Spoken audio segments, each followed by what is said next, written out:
L'École supérieure d'administration, d'économie, de journalisme et des métiers de l'audiovisuel ESAE offre de nouveaux challenges pour l'année universitaire 2023-2024. Étudiantes et étudiants, parents d'élèves nouveaux bacheliers, ESAE, c'est la garantie d'une formation de qualité à des conditions très avantageuses. À Gbedjromede, à Papa, à Boumekalavi et Parakou, inscrivez-vous en administration générale, administration du travail et de la sécurité sociale, trésor et finances publiques, impôts, diplomatie et relations internationales, journalisme et métiers de l'audiovisuel, gestion des marchés publics, planification et développement local, sciences économiques, sciences juridiques et toutes les filières des sciences de gestion. ESAE vous offre des bourses, demi-bourses et de réductions pour les premières inscriptions dans toutes ces filières. Waouh! En licence 1, 2 et 3 et en master, bénéficiez jusqu'à 50% de réduction sur tous nos sites. N'est-ce pas génial? Infoline. ESAE Gbedjromede, 3e rue à droite en quittant le carrefour Le Jador pour la BIBE Jéricho ou au plus 229 90 93 65 21 98 98 14 00 à Kpakpa au plus 229 52 88 33 33 à Boumekalavi au plus 229 52 88 44 44 Parakou au plus 229 52 46 12 12.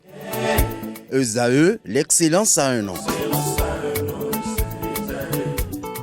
Colombe Ossou, bonjour à nouveau. Bonjour Kader. Les cotonculteurs ont signé leur première victoire. C'est exact, la 5e journée de la Super League Pro a souri à Coton Football Club. Le champion en titre a obtenu dimanche sa première victoire sur le score étriqué d'1-0 face à Damissa Football Club. L'unique but est une merveille de frappe enveloppée dans la lucarne de Hippolyte Sani à l'heure de jeu. Comme lors des 4 premiers matchs, les poulains de Victor Vonka ont manqué de réalisme. Si ce succès soulage le technicien français et ses joueurs, ce n'est pas le cas dans le camp de Damissa, bon dernier au classement. Suivez la réaction contrastée du coach Vonka et son homologue Arafat Oro Agoro.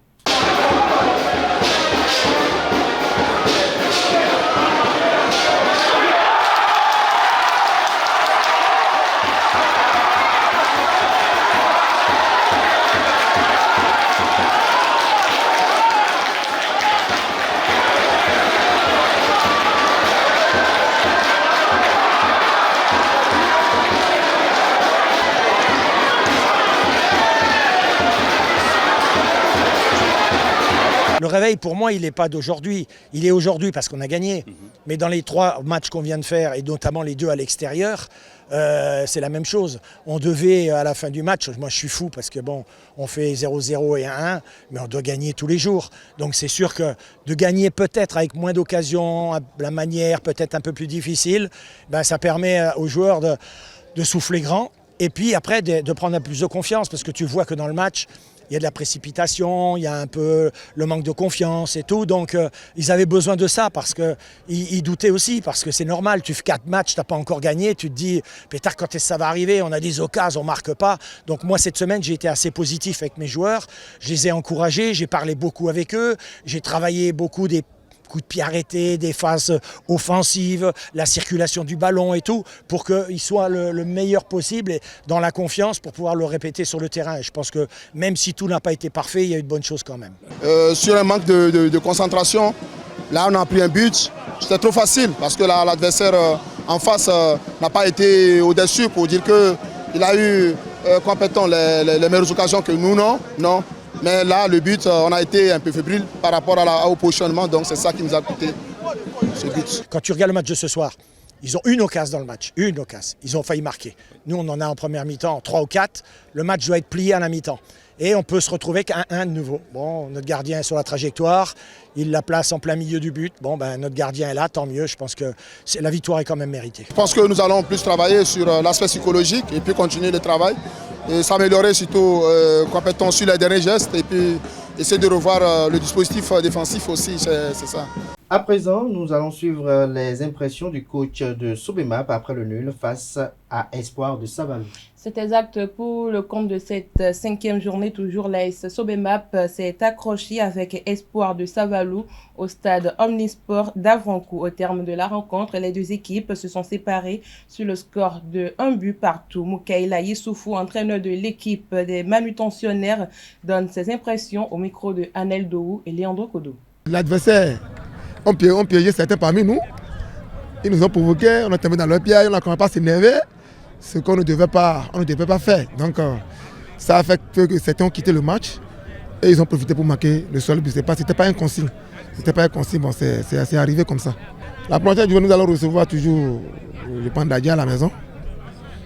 Bon, l'Adja c'est encore un gros morceau.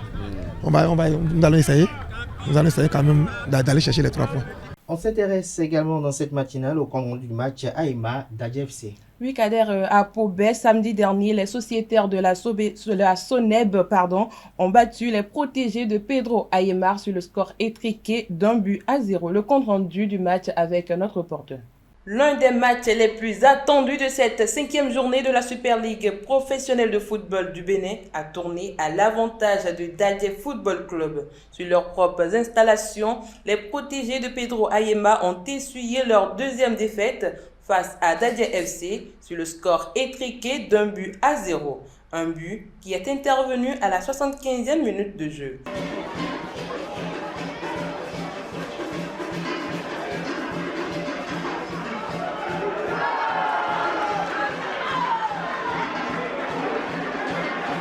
Mais avant, les Pobet Boys avaient inscrit un but au bout de la 45e minute.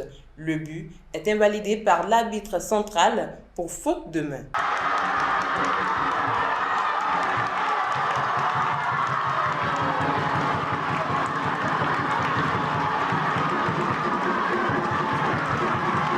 Un nouveau scandale qui agite le football béninois, accroché par les cavaliers de Niki. Les joueurs des requins de l'Atlantique ont été abandonnés à Niki. C'est exact. Dimanche, les requins de l'Atlantique ont concédé un match nul 3-3 à Niki contre les cavaliers après avoir mené 3-1. À l'issue du match, les responsables du club ont abandonné les joueurs et le staff à leur sort, les obligeant à payer eux-mêmes leur transport retour à Cotonou. C'est finalement à bord d'une compagnie de transport en commun payée par le coach et autres bonnes volontés que la délégation a quitté Parakou dans l'après-midi d'hier lundi. Et pour finir, nous parlons handball. La République démocratique du Congo va organiser la 26e édition de la Coupe d'Afrique des Nations féminines prévue au mois de novembre 2024. C'est exact. La Confédération africaine de handball, CAHB, représentée par son président Manzuru Aremou, et la Fédération de handball du Congo, conduite par son président Amos Mbayo, a procédé à la signature du protocole d'accord lundi à Kinshasa au cabinet du ministre des Sports de la République démocratique du Congo, François Kaboulo. Au cours de la cérémonie, ce dernier a rassuré le président de la CAHB que tout sera mis en œuvre pour une organisation parfaite et réussie de la compétition. Après la signature du protocole d'accord, le président de la CAHB est allé visiter les infrastructures du stade des Martyrs sous la conduite du président de la Fédération de handball du Congo, Amos Mbayo, accompagné des autres membres du comité fédéral. Les préparatifs vont donc démarrer dans les tout prochains jours. Merci à vous, Colombe Ossou, pour cette présentation. Merci une fois encore à vous, Francis Fahami. Merci de rester à présent. Chers amis internautes, je vais remercier les chroniqueurs présents et installés, respectivement Kanté Amoussou pour la définition du jour et Atifa Olafa pour les trucs et astuces.